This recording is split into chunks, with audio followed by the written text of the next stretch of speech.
전쟁기념관 행사장 한복판 군악대 지휘자의 바로 앞에서 우뚝 멈춰선 그 노인은 온몸의 힘을 다 끌어모은 듯할 우렁차고 또렷한 목소리로 외쳤습니다.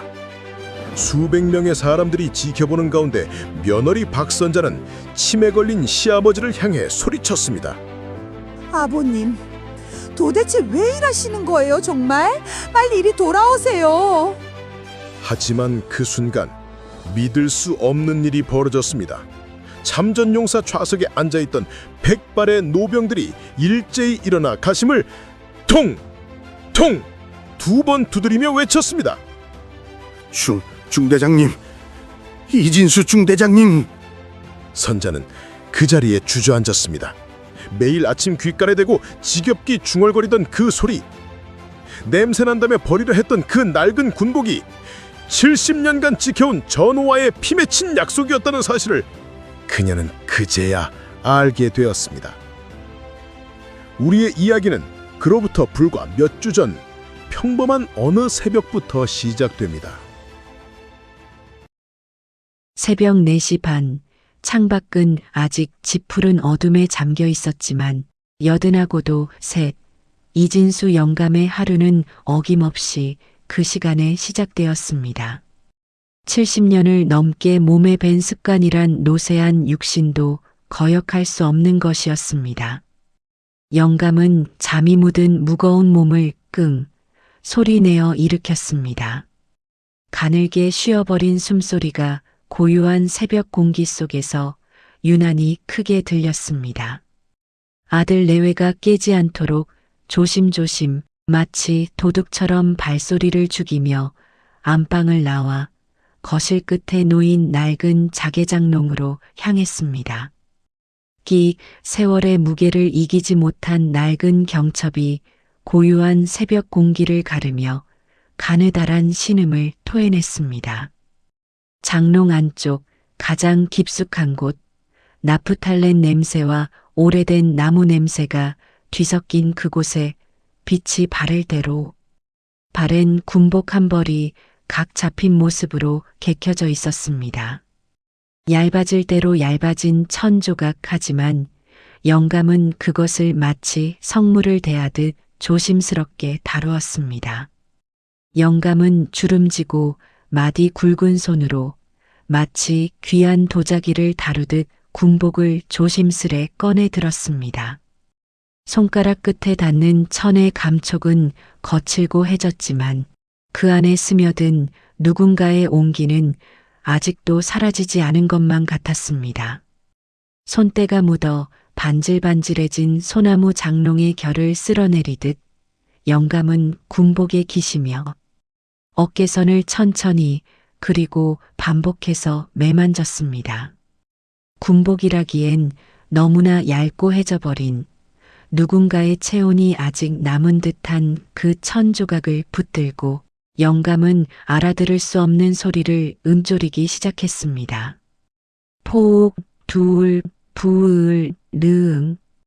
입안에서만 뱅뱅 도는 그 소리는 뭉개지고 끊어져서 도무지 하나의 단어로 이어지지 못했습니다.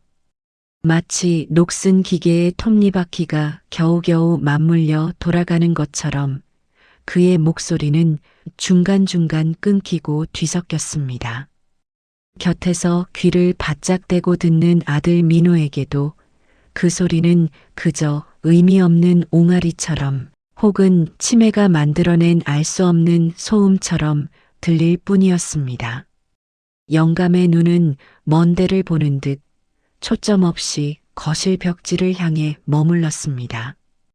그리고 그 마르고 거친 손은 그 낡은 군복을 단 한시도 놓을 줄을 몰랐습니다. 동이 트고 며느리 박선자가 부엌에서 아침을 준비하기 시작했습니다. 달그락거리는 그릇소리, 보글보글 찌개가 끓는 소리 사이로 안방에서 새어나오는 그 정체불명의 중얼거림이 선자의 신경을 날카롭게 긁었습니다. 포, 둘, 부을, 르응. 선자의 귀에는 그 뭉개진 첫 글자들이 모여 폭돌불능이라는 도무지 뜻을 알 수 없는 정체불명의 어색한 단어처럼 들렸습니다. 그 소리는 매일 아침 반복되는 불쾌한 소음이었고 그녀의 인내심을 조금씩 갉아먹고 있었습니다. 선자는 멸치똥을 따던 손을 멈추고 노골적으로 인상을 찌푸렸습니다.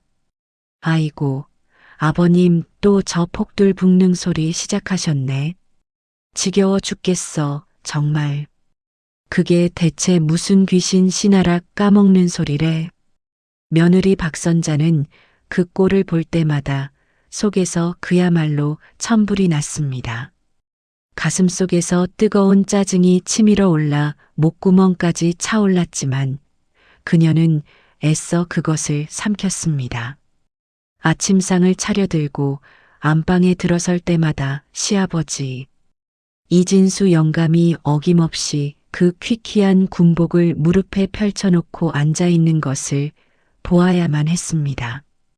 구수한 된장찌개의 냄새와 방안을 채운 그 곰팡내, 비슷한 군복 냄새가 뒤섞여 선자는 저도 모르게 미간을 찌푸렸습니다.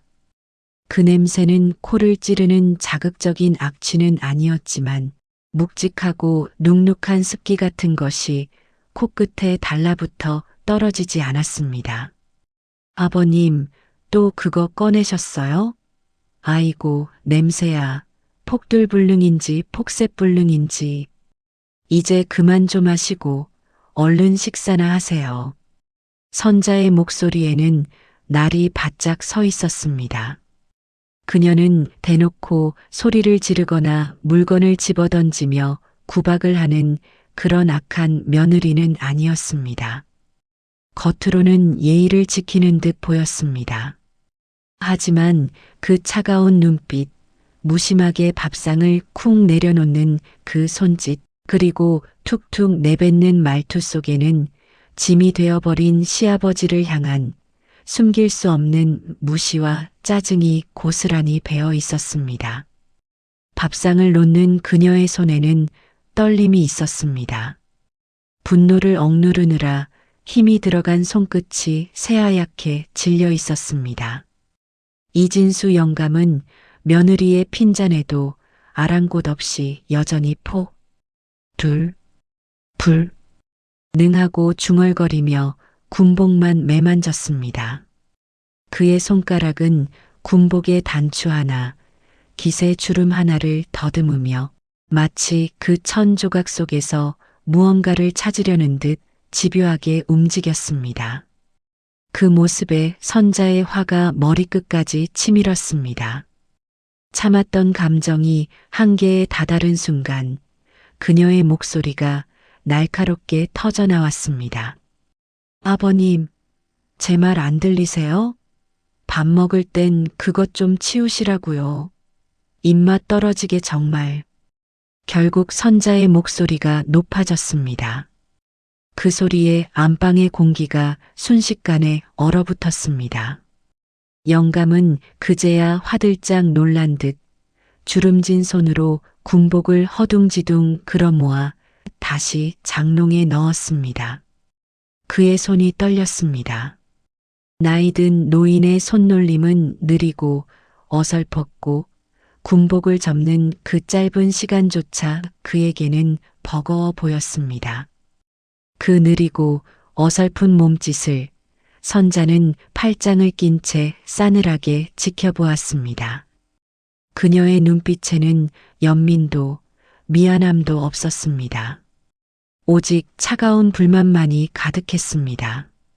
그날 저녁 설거지를 마친 선자는 소파에 누워 텔레비전을 보는 남편 민호에게 불만을 터뜨렸습니다. 그녀의 목소리는 낮았지만 그 안에 담긴 분노는 뜨겁게 끓어오르고 있었습니다. 여보, 나 정말 아버님 때문에 못 살겠어. 아침부터 그 냄새나는 군복은 왜 자꾸 꺼내고 그 폭돌불능인가 뭔가 하는 소리는 대체 뭐야? 하루 종일 듣고 있자니 진짜 미치겠어. 남편 민호는 텔레비전에서 눈을 떼지 않은 채 건성으로 대답했습니다.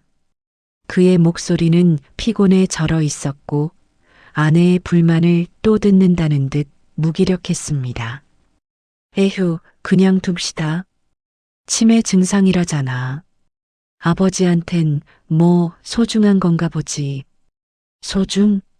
소중한 게 저런 퀴퀴한 군복밖에 없대? 그리고 당신은 그게 문제야. 맨날 그냥 두재. 저러다 증세 더 심해지면 어쩔 건데? 난 몰라. 난 이제 저 냄새, 저 소리, 아주 노이로제가 걸릴 지경이야. 여보, 저 군복 그냥 우리가 버리면 안 될까? 볼 때마다 나까지 우울해져. 그 말에 민호는 소파에서 벌떡 일어났습니다. 평소 무기력하던 그의 눈에 처음으로 강한 빛이 들어왔습니다. 당신 말이라고 함부로 해. 아무리 그래도 아버지가 저렇게 애지중지하는 걸 어떻게 버려. 그럼 어떡해. 저걸 평생 보고 살라고? 당신이 한번 맡아봐. 그 냄새. 그리고 그 폭들불능 소리. 하루 종일 들어보라고. 당신은 당신 아버지니까 참는다지만 난 아니야. 난 이제 한계라고.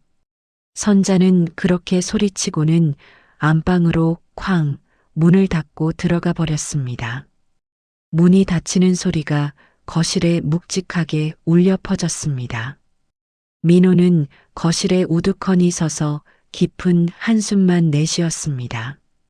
텔레비전 화면의 불빛이 그의 지친 얼굴을 창백하게 비추었습니다. 아내의 짜증도 아버지의 알 수 없는 집착도 그 무엇 하나 그가 해결할 수 있는 것은 없었습니다. 그는 무력했고 그 무력함이 그를 짓눌렀습니다. 그렇게 냉랭한 기운이 집안을 감돌던 며칠 뒤 그날은 유난히 날이 맑았습니다. 가을 하늘은 손에 잡힐 듯 높고 푸르렀고 창문으로 들어오는 햇살은 따사로웠습니다. 먼지가 햇빛에 반짝이며 춤을 추었고 오랜만에 집안의 생기가 도는 듯 했습니다. 아버님, 맨날 집에만 계시지 말고 바람이나 쐬러 가요. 웬일로 며느리 선자가 외출을 제안했습니다.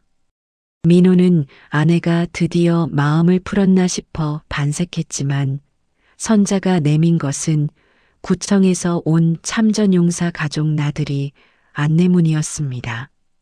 거기엔 전쟁기념관 입장료 및 점심 제공이라는 문구가 검은색 굵은 글씨로 적혀 있었습니다.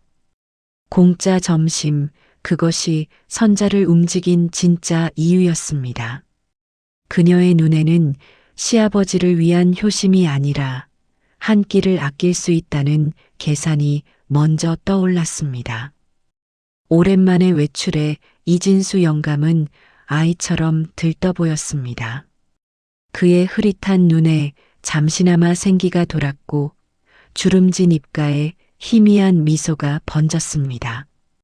민호는 그런 아버지를 휠체어에 조심스럽게 태우고 선자는 못마땅한 표정으로 그 뒤를 따랐습니다. 그녀는 핸드백을 거칠게 어깨에 매며 입술을 삐죽 내밀었습니다. 기념관 광장은 휴일을 맞아 나들이 나온 사람들로 북적였습니다. 아이들의 웃음소리, 연인들의 속삭임, 가족들의 제잘거림이 광장을 가득 메웠습니다. 여기저기서 사진을 찍는 소리, 아이스크림을 파는 상인의 호객 소리가 들렸습니다. 광장 중앙 무대에서는 마침 6.25 참전용사 초청 기념 행사가 열리고 있었습니다.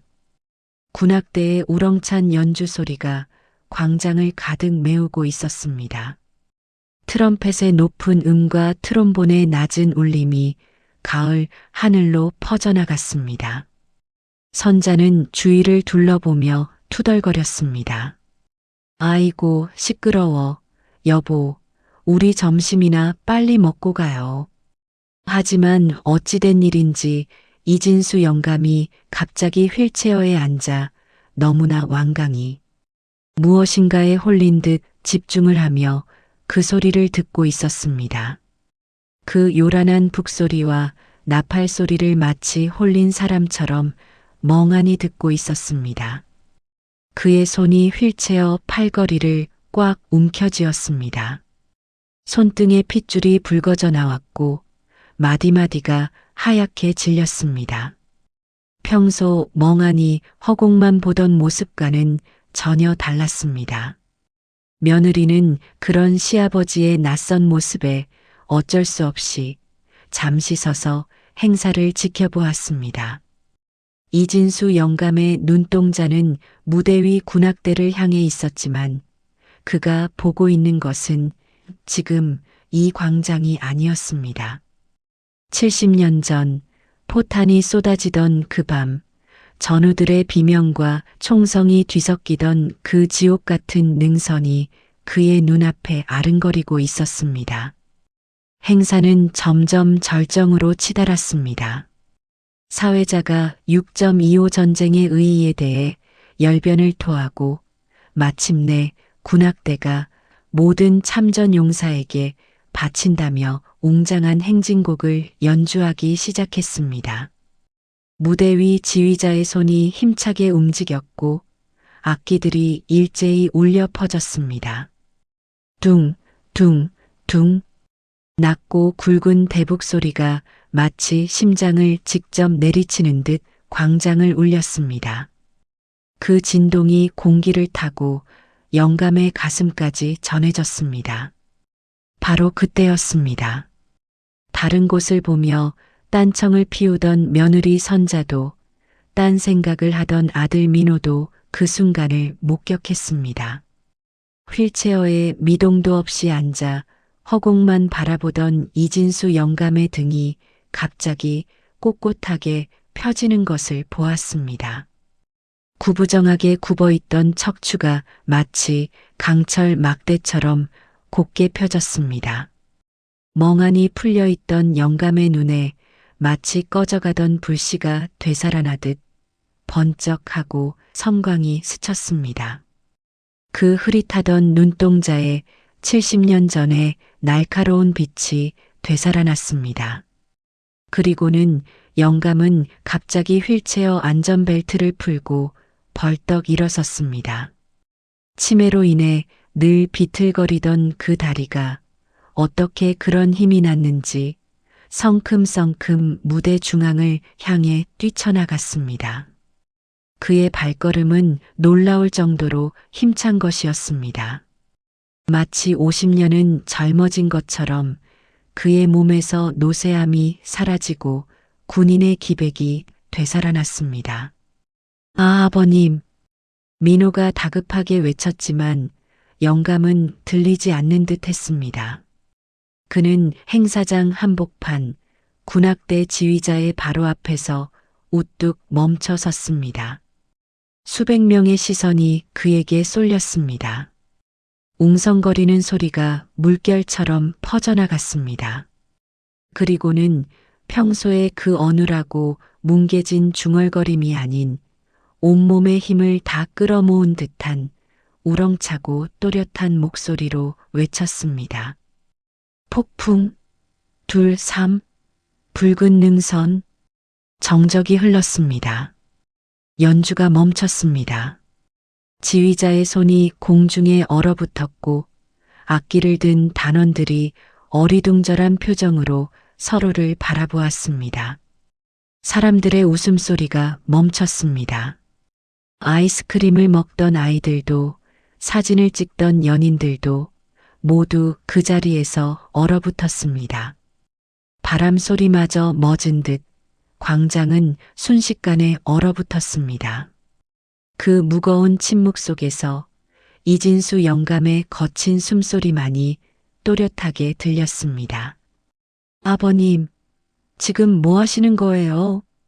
가장 먼저 정신을 차린 것은 며느리 선자였습니다. 그녀의 얼굴은 분노와 창피함으로 새하얗게 질려 있었습니다. 두 볼에 핏기가 싹 가시고 입술이 파르르 떨렸습니다. 주변 사람들의 시선이 따갑게 느껴졌고 그녀의 등에서 식은 땀이 흘러내렸습니다. 아들 민호가 황급히 달려나가 비틀거리는 아버지를 뒤에서 껴안 듯 붙잡았습니다. 아버지, 제발 이러지 마세요. 네. 사람들 다 보잖아요. 민호의 목소리는 간절했습니다. 그의 손이 아버지의 팔을 잡았지만 영감의 몸은 쇠처럼 단단하게 굳어 있었습니다. 행사가 완전히 중단되고 광장에 있던 모든 사람의 시선이 이진수 영감과 그를 붙잡은 아들 내외에게로 쏠렸습니다. 수백 개의 눈동자가 그들을 향했고 그 시선들은 마치 화살처럼 날카로웠습니다. 어머, 저 노인네 치매인가 봐. 쯧쯧. 아니, 하필 저기서 왜 저래. 군악대 연주 다 망쳤네. 수군거리는 소리가 마치 날카로운 바늘처럼 선자의 귓전을 사정없이 때렸습니다. 그 소리 하나하나가 그녀의 자존심을 짓밟았습니다. 며느리 선자는 시아버지가 평소에 귓가에 대고 지겹게 읊조리던 바로 그 폭돌북능 소리를 이렇게 또렷하고 이렇게나 큰 소리로 이 많은 사람 앞에서 외쳤다는 사실에 경악을 금치 못했습니다. 그녀의 머릿속이 하얗게 타들어가는 것만 같았습니다. 죄송합니다. 정말 죄송합니다. 저희 아버지가 치매가 좀 있으셔서. 선자는 울상이 되어 사방에 있는 사람들에게 연신 고개를 조아렸습니다. 그녀의 목소리는 떨렸고 눈가에 눈물이 맺혔습니다. 그녀는 남편 민호를 향해 눈물이 그렁그렁한 눈으로 소리쳤습니다. 여보, 뭐해?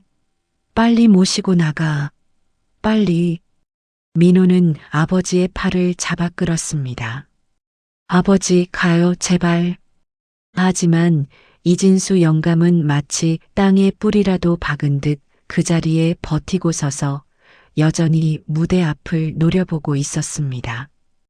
그의 두 발은 대지에 단단히 박혀 있었고 그 어떤 힘으로도 움직일 수 없을 것처럼 보였습니다. 그의 눈빛은 흔들림 없이 무대를 응시했고 그 눈 속에는 70년 전의 결연함이 타오르고 있었습니다. 그 모습은 창피해하는 가족들과는 너무나도 다른 비장함마저 감돌고 있었습니다. 아들 민호가 아버지의 팔을 잡아 끌며 실랑이를 벌이던 바로 그 순간이었습니다. 행사장 맨 앞줄 참전용사라고 적힌 좌석에 앉아있던 백발이 성성한 노병 몇몇이 이진수 영감의 그 우렁찬 외침을 듣고는 약속이나 한 듯 일제히 오른손 주먹을 쥐어 자신의 왼쪽 가슴을 툭 하고 두 번 두드렸습니다. 그 동작은 반사적이었습니다. 70년이 흘렀어도 몸이 기억하는 신호였습니다. 그것은 70여 년 전 포탄이 비오듯 쏟아지던 그 지옥 같은 능선에서 생사를 넘나들던 그들만이 아는 피로 맺어진 응답 신호였습니다. 어둠 속에서 서로를 확인하던 목숨을 걸고 주고받던 그 신호였습니다. 반사적으로 응답을 마친 노병들은 소리가 난 곳을 바라보았습니다. 그리고 행사장 한복판에 버티고 서 있는 이진수 영감과 정면으로 눈이 마주쳤습니다. 그 순간 시간이 멈춘 듯 했습니다. 노병들의 얼굴이 마치 믿을 수 없는 것을 본 듯 경악으로 물들었습니다. 입이 벌어지고 눈이 커졌으며 손이 떨렸습니다. 휠체어에 앉아 담요를 덮고 있던 한 노병은 담요를 내팽개치고 부축을 받으면서까지 몸을 일으켜 세우려 애썼습니다. 그의 노쇠한 다리는 떨렸지만 그는 기어코 일어서려 했습니다. 그의 눈에서 굵은 눈물방울이 쉴 새 없이 흘러내렸습니다. 주름진 뺨을 타고 흐르는 눈물은 멈출 줄을 몰랐습니다. 세상에, 세상에, 저건 붉은 능선 야간 작전 암호. 그 노병의 목소리는 떨렸지만 확신에 차 있었습니다. 그리고 휠체어에서 일어선 그 노병, 최일구가 떨리는 목소리로 외쳤습니다. 이진수 중대장님. 그 한마디가 광장을 가득 메운 정적을 깨뜨렸습니다. 중대장님이라는 호칭이 공기를 타고 퍼져나갔고 사람들의 표정이 순식간에 바뀌기 시작했습니다. 수군거리던 사람들이 입을 다물었고 비난의 눈빛이 경외의 눈빛으로 변했습니다. 중대장님이라는 그 한마디에 광장의 수군거림이 순식간에 잦아들었습니다. 웅성거리던 소음이 마치 파도가 빠져나가듯 사그라들었고 광장은 다시 한번 깊은 침묵에 잠겼습니다. 이진수 영감을 끌어내려던 아들 민호도 창피함에 얼굴을 가렸던 며느리 선자도 모두 얼어붙은 듯 그 노병들을 바라보았습니다. 선자의 손이 공중에 멈춰 섰고 민호의 입이 반쯤 벌어진 채 굳어버렸습니다. 그들은 6.25 당시 가장 치열했던 격전지 중 하나인 붉은 능선 전투에서 혁혁한 공을 세우고 살아남은 그야말로 살아있는 전설이자 매년 이 행사의 가장 윗자리를 차지하는 모든 이의 존경을 받는 영웅들이었습니다. 그들의 가슴에는 훈장이 주렁주렁 달려 있었고 그 훈장 하나하나가 목숨을 건 전투의 증거였습니다. 중대장님, 맞으시죠? 저 최일구입니다. 이중대 최일구. 노병 최일구가 비틀거리며 이진수 영감에게 다가왔습니다. 그의 다리는 떨렸지만 그 걸음은 멈출 수 없었습니다. 70년을 기다려온 재회였습니다. 그리고는 떨리는 손으로 그러나 조금의 흐트러짐도 없는 완벽한 거수 경례를 붙였습니다. 그의 손은 노쇠했지만 그 경례는 젊은 군인보다도 더 정확했습니다. 충성, 중대장님. 그것을 신호로 함께 있던 다른 노병들도 일제히 이진수 영감을 향해 경례를 올렸습니다. 휠체어에 앉은 노병들은 상체를 일으켜 경례했고 지팡이를 짚은 노병들은 지팡이를 놓고 경례했습니다. 치매 노인이라며 수군대던 사람들도 행사를 망쳤다고 투덜대던 사람들도 모두 입을 다물었습니다. 광장을 가득 메운 수백 명의 사람들이 숨소리조차 내지 않았습니다. 최일구. 이진수 영감의 입에서 70년 만에 전우의 이름이 흘러나왔습니다. 그 이름은 떨렸지만 분명했습니다. 영감의 눈에 서서히, 아주 서서히 총기가 돌아오기 시작했습니다. 흐릿하게 멍해 있던 눈동자의 빛이 스며들었고 70년 전의 기억이 안개처럼 거쳐 올라오기 시작했습니다.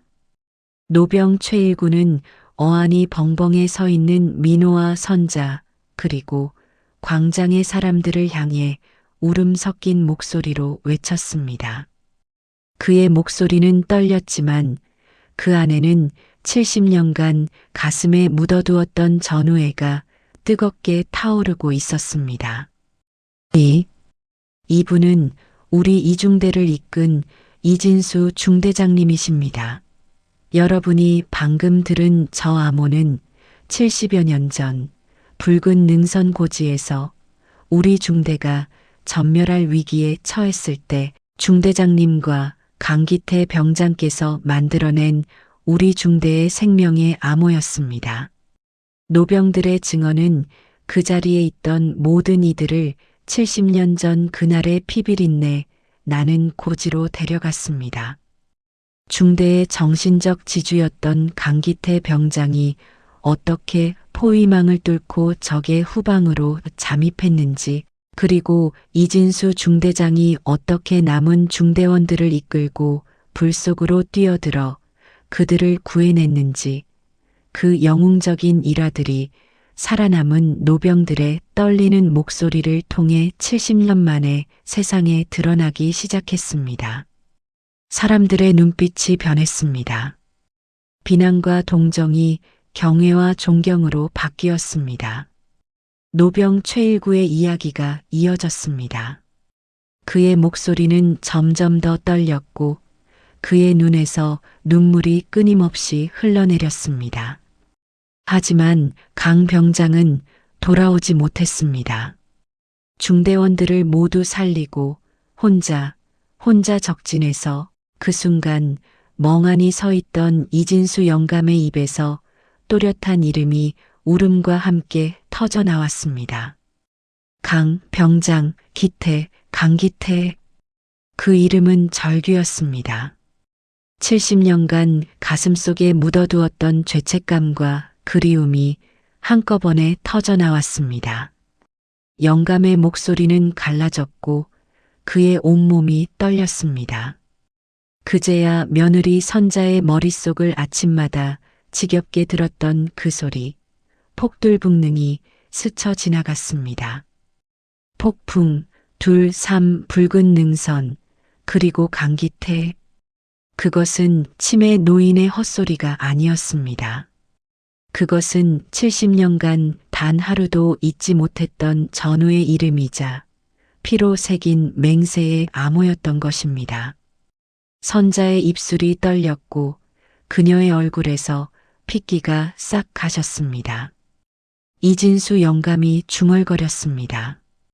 군복, 기태 군복. 그가 매일같이 냄새난다며 구박받으면서도 쓰다듬던 그 낡은 군복은 바로 적의 포화 속에서 이진수 중대장과 중대원들을 구하고 장렬히 전사한 강기태 병장의 유품이었습니다.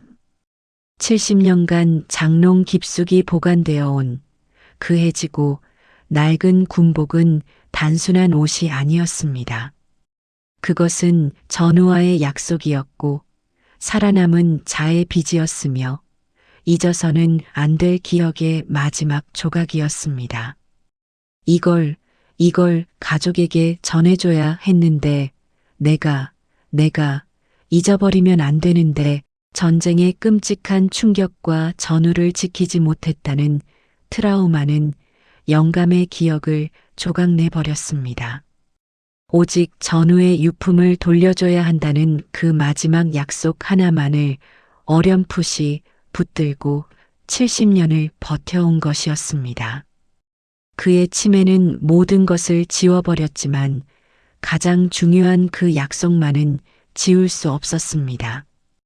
그래서 그는 매일 아침 군복을 꺼내 들고 중얼거렸던 것입니다. 잊지 않기 위해, 약속을 지키기 위해. 아버님. 그 자리에 주저앉은 며느리 선자의 어깨가 통제할 수 없이 떨리기 시작했습니다. 그녀의 눈에서 눈물이 폭포처럼 쏟아졌고 입술을 깨물었지만 흐느낌을 멈출 수 없었습니다. 자신이 얼마나 큰 잘못을 저질렀는지 그녀는 비로소 깨달았습니다. 냄새난다고, 지겹다고, 치매라고 그렇게 함부로 대했던 그분이 70년간 전우와의 약속을 지키고 있던 영웅이었습니다. 며칠 후 이진수 영감은 70년 만에 다시 만난 옛 중대원들과 함께였습니다. 최일구 노병이 휠체어를 밀었고 이진수 영감은 깨끗하게 세탁된 그 낡은 군복을 마치 보물처럼 품에 꼭 안고 있었습니다.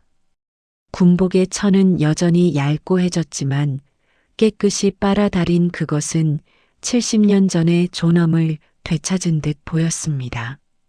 그 뒤에는 차마 고개를 들지 못하는 아들 민호와 며느리 선자가 죄인처럼 고개를 숙인 채 서 있었습니다.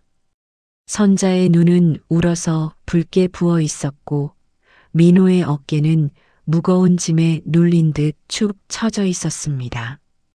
그들은 수소문 끝에 찾아낸 강기태 병장의 유일한 혈육, 이제는 역시 백발이 성성한 노쇠한 여동생의 집 앞에 섰습니다. 낡은 주택의 대문 앞, 그들은 잠시 망설였습니다. 70년이라는 세월이 너무나 길었고 그 세월의 무게가 그들의 발을 무겁게 했습니다. 문을 열고 나온 노부인은 낯선 노인들과 그들 손에 들린 낡은 군복을 보고 모든 것을 직감한 듯 입술을 파르르 떨었습니다. 그녀의 손이 문고리를 잡은 채 굳어졌고 눈이 점점 커졌습니다. 70년을 기다려온 순간이었습니다. 이진수 영감은 이제는 또렷해진 눈빛으로 그러나 여전히 떨리는 손으로 70년간 간직해온 낡은 군복을 노부인에게 내밀었습니다. 그의 손은 떨렸지만 그 동작은 신중하고 정중했습니다. 마치 성물을 전하듯 그는 천천히 군복을 내밀었습니다. 영감은 목이 메인 소리로 말했습니다. 강 병장, 동생 되십니까? 이걸 전해주라고 기태가 영감의 말이 채 끝나기도 전에 노부인은 그 군복을 부여안고 그 자리에 주저앉아 오열했습니다. 70년간 돌아오지 않은 오빠의 흔적을 그녀는 마침내 손에 쥐었습니다. 오빠, 70년 만에 이제야 왔어, 오빠. 노부인의 울음은 처절했습니다.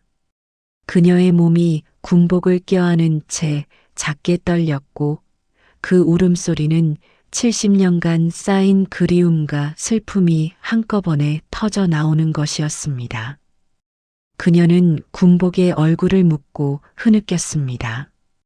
그 모습을 보던 며느리 선자는 더 이상 버티지 못하고 그 자리에 쿵 소리 나게 무릎을 꿇었습니다. 그녀의 다리가 풀렸고 온몸의 힘이 빠져나갔습니다. 저희가 아버님을, 아니, 이 영웅을 몰라 배웠습니다. 매일 저 군복 냄새 난다고 폭들 붓는 그만하라고 제가 아버님을 구박했습니다. 정말 죄송합니다. 할머님, 정말 죄송합니다. 선자는 바닥에 엎드려 통곡했습니다. 그녀의 이마가 차가운 땅에 닿았고 눈물이 땅바닥에 흥건히 젖어들었습니다. 아들 민호도 곁에 무릎을 꿇고 죄송합니다라는 말만 반복했습니다. 그의 목소리는 떨렸고 그의 눈에서도 눈물이 흘러내렸습니다. 그때 강 병장의 동생인 노부인이 울고 있는 선자의 어깨를 주름진 손으로 천천히 다독여 주었습니다. 그 손길은 따뜻했고 용서가 담겨 있었습니다. 노부인은 눈물을 훔치며 말했습니다. 고개를 드세요. 오빠를 70년이나 잊지 않고 이 험한 세월 이걸 간직해 주신 분께 그런 모진 말을 한 것은 잘못이지만 오빠도 이젠 다 용서했을 겁니다. 그러니 고개를 드세요. 이진수 영감은 70년의 무거운 짐을 내려놓은 듯 깊고 긴 숨을 내쉬었습니다. 그의 가슴에서 긴 한숨이 흘러나왔고 그 한숨과 함께 70년간 그를 짓눌렀던 무게가 서서히 사라지는 것 같았습니다. 곁에 서 있던 최일구 노병이 이진수 영감의 어깨를 툭 두드렸습니다. 70년 전 그날의 응답 신호처럼 두 노병은 아무 말 없이 서로를 바라보며 눈물 젖은 미소를 나누었습니다. 그 눈빛 속에 70년을 뛰어넘은 뜨거운 전우애가 흐르고 있었습니다. 말이 필요 없었습니다. 그들은 서로의 눈만 봐도 모든 것을 이해할 수 있었습니다. 이진수 영감은 무릎 꿇은 아들과 며느리를 바라보았습니다. 영감은 이제는 한없이 인자한 아버지의 목소리로 말했습니다. 됐다. 이제 됐다. 일어나거라. 나도 다 잊고 살았는데 너희가 어찌 알았겠느냐. 됐다. 그 한마디에 며느리 선자는 더 큰 소리로 울음을 터뜨리고 말았습니다. 영감의 용서가 오히려 그녀의 가슴을 더 아프게 했습니다. 70년 만에 돌아온 군복은 그렇게 주인의 품으로 돌아갔습니다.